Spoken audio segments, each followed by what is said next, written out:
Olá pessoal, Glaucia Pomiglio aqui, bem-vindos de volta ao meu canal e a nossa reflexão de hoje vai ser sobre o observador e o observado.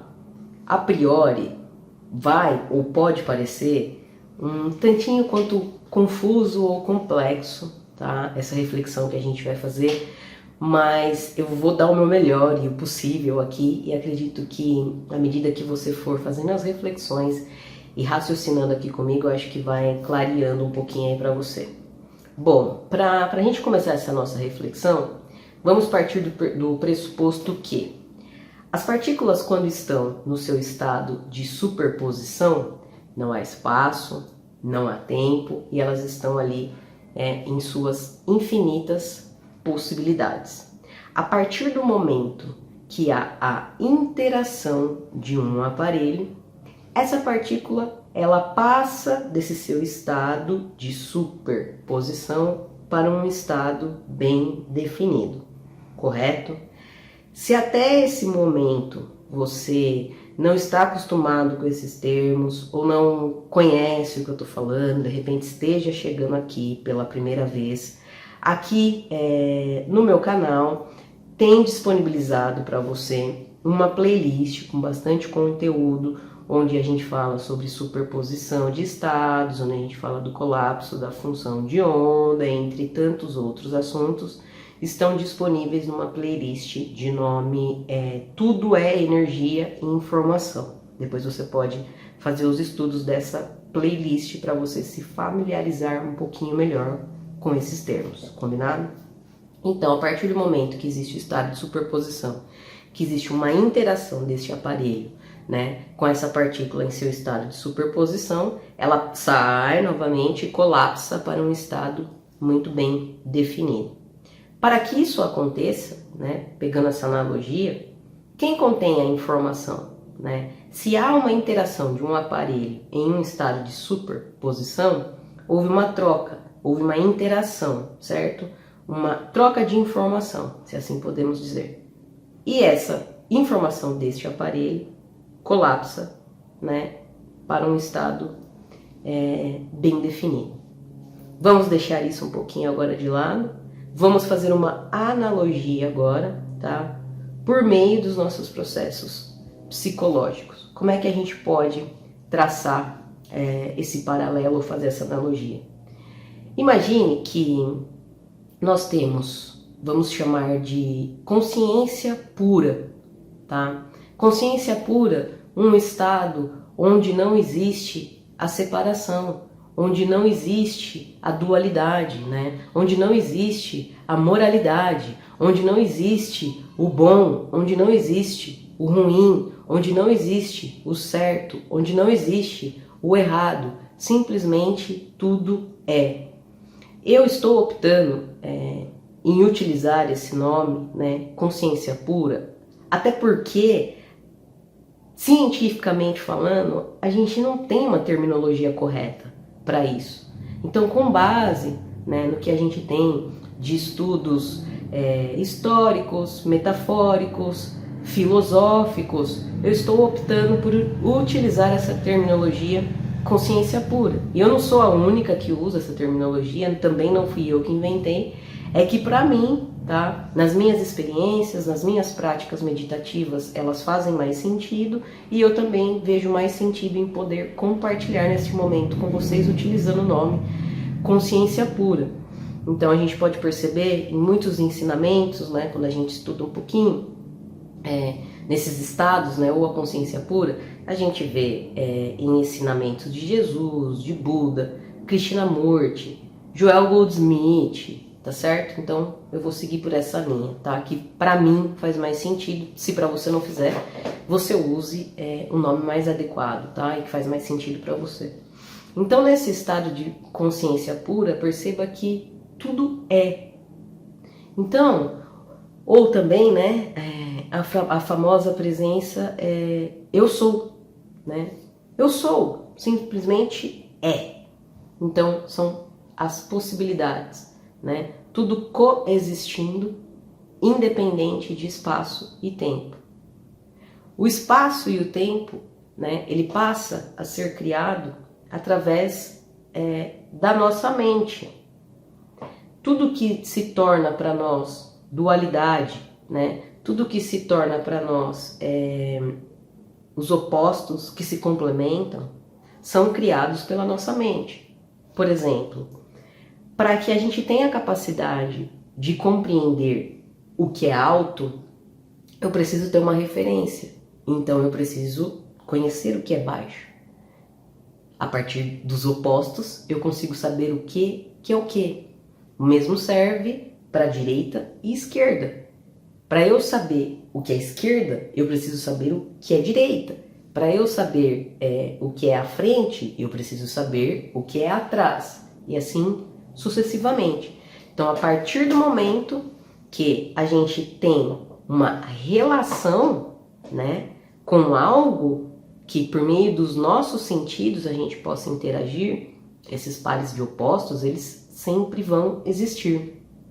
Então, quando a gente observa algo, para a gente poder agora fazer essa analogia, né, entre o observador e o observado, imagine que eu te aponte essa caneta agora, automaticamente você vai dar uma definição. Caneta, caneta azul, canetão. Alguns podem falar canetão, outros podem falar caneta, né? Mas aí o que acontece? Percebam que, aliás, a primeira coisa, quem é o observador e quem é o observado? A partir do momento que a gente observa algo, a gente fica com a ilusão de separação. Porque, por exemplo, aqui nesse momento, existe uma separação aqui, praticamente, né, entre a caneta e eu, entre o observador e o observado. Mas quem, a priori, tem a informação de que isto é uma caneta? Você já teve a oportunidade de olhar para algo, mas olhar com profundidade, sem as suas pré-definições daquilo que é? Vou tentar trazer outro exemplo. Eu falei caneta, beleza? E se eu falasse para você aqui agora Schwerbels? O que é Schwerbels? Perceba que a priori sua mente vai tentar caçar. Schwerbels? O que é Schwerbels? Né? Ou se eu falar chinforínfola, igual lá do Chaves, né? Você já tem uma pré-definição do que é Schwerbels ou do que é chinforínfola, mas a sua mente vai disparar um processo assim, ó, rapidamente, você vai falar Schwerbels, que é diferente de eu falar caneta. A hora que eu falei caneta, pum, já veio uma pré-definição. Então, quando a gente fala de processos meditativos, né, de alteração de estados de consciência, está muito relacionado a esse exercício de a gente procurar ter esse contato profundo com aquilo que a gente observa, para além das aparências. Por exemplo, se você pegar uma planta, né, ou se você sair agora, ou na sua casa, se tiver uma planta, alguma coisa do tipo, eu tenho uma plantinha aqui atrás de mim, inclusive ela está bem bonitinha. E você, de repente, se deparar, você vai ter uma interação, tá, com essa planta. Tenta observar essa planta, você vai ver que a priori existe uma lente, tá, entre o observador e aquilo que é observado. Tá? O que é a sua lente? É a nossa própria mente. Então, quando você está em contato com essa planta, quando você está observando essa planta, você tem a sensação a priori de que vocês estão separados, porque existe um espaço entre você e essa planta, assim como foi o exemplo que eu dei entre espaço entre eu e essa caneta, né? Mas quando você observa essa planta, quem é que tem a informação de que aquela é uma planta? E se de repente você observa para essa planta e você fala assim, essa planta é bonita, essa planta é cheirosa, essa planta é boa. Quem é que tem a informação de que essa planta não é boa, essa planta é venenosa?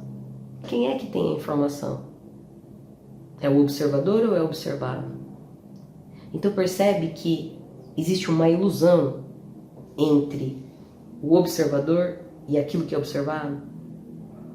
quem cria, né, essa ilusão de separação é a própria mente.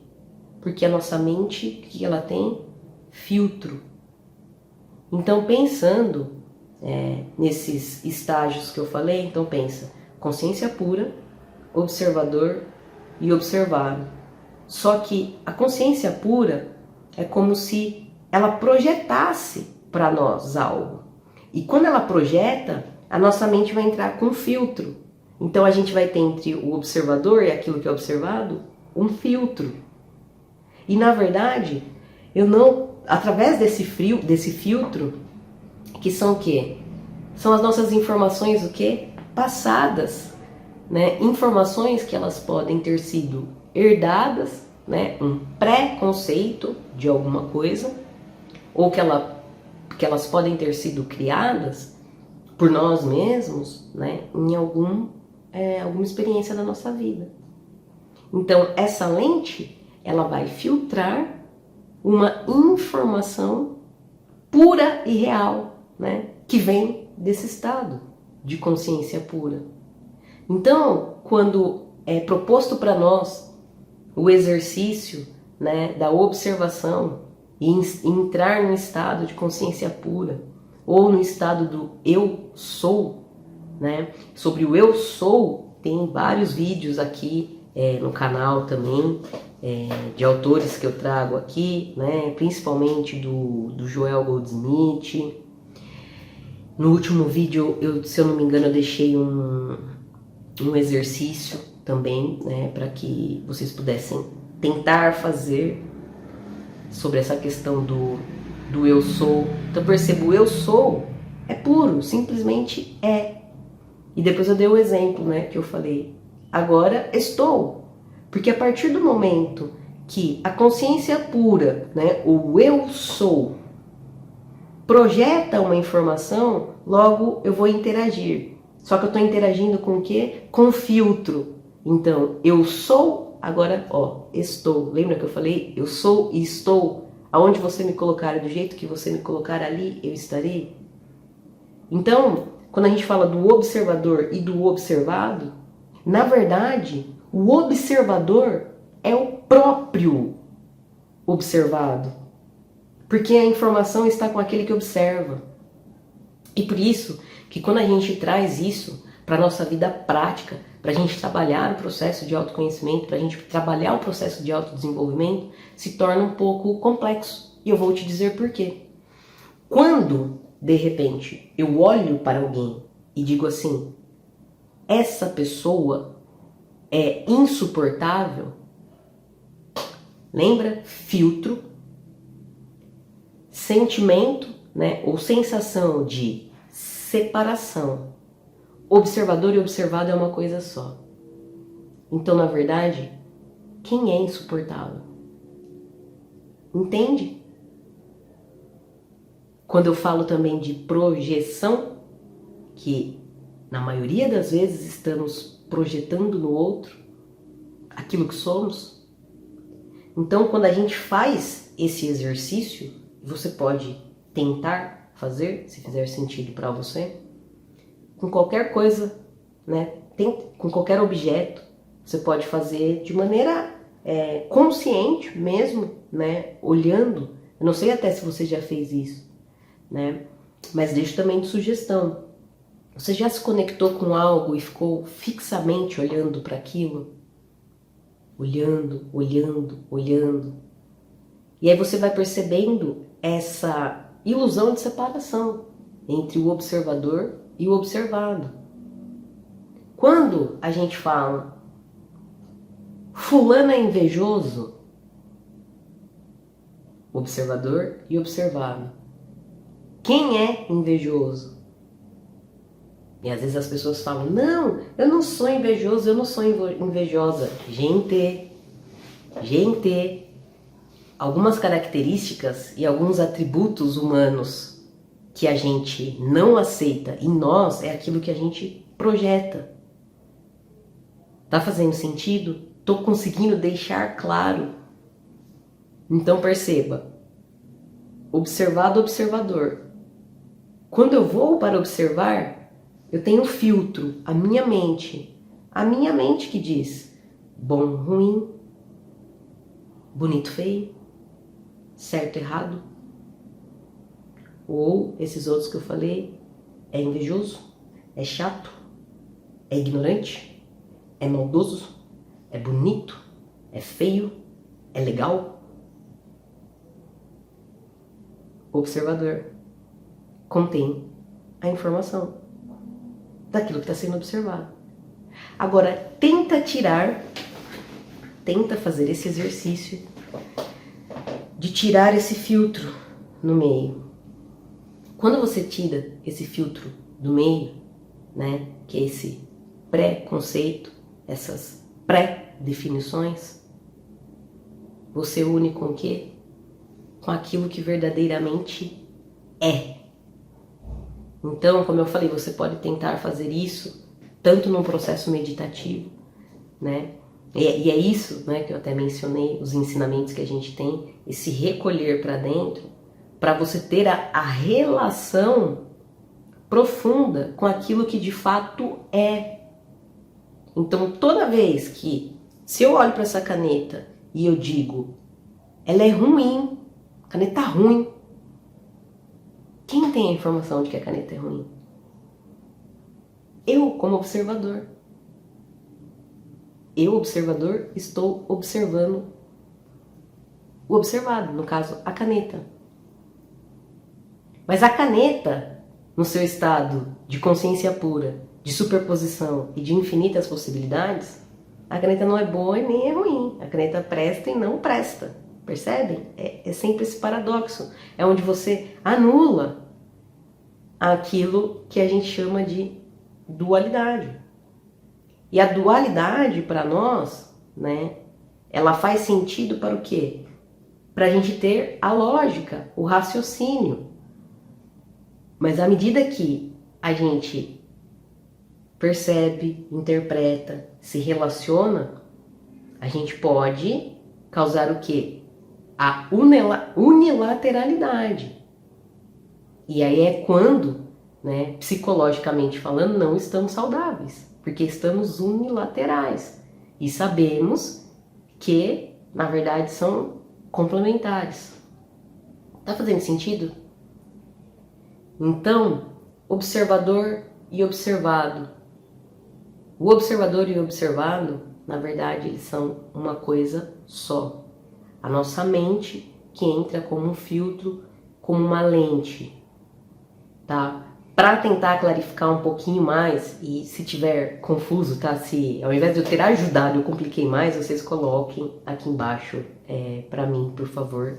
E eu tento não, na verdade eu vou respondendo com vocês com calma. Imagina uma tela, essa tela, ela tem que nem, por exemplo, aqui, imagina que aqui tem todas as cores possíveis estão aqui. Quando eu venho com esse meu aparelho, né, eu, já coloquei um filtro, então eu vou ver uma determinada cor, mas a tela por si só, ela é todas as cores. O meu filtro está determinando algo, está determinando se essa cor é legal, se essa cor é clara, é forte, né, se ela reflete muito, se ela reflete pouco. Mas se eu conseguir ter essa relação direta, né, com todas as cores que estão aqui, é esse estado de consciência pura, ou esse estado do eu sou, onde não há dualidade, onde não há crença, onde não há preconceito, onde não há moralidade. Ok? Espero que esse vídeo tenha te ajudado, espero que tenha ficado claro. Se você gostou, se te ajudou, peço que você curta, comente, compartilhe. E se os conteúdos aqui, de repente, do canal façam sentido para você, faça sua inscrição aqui também e venha estudar com a gente. Um beijo para você e até o nosso próximo vídeo.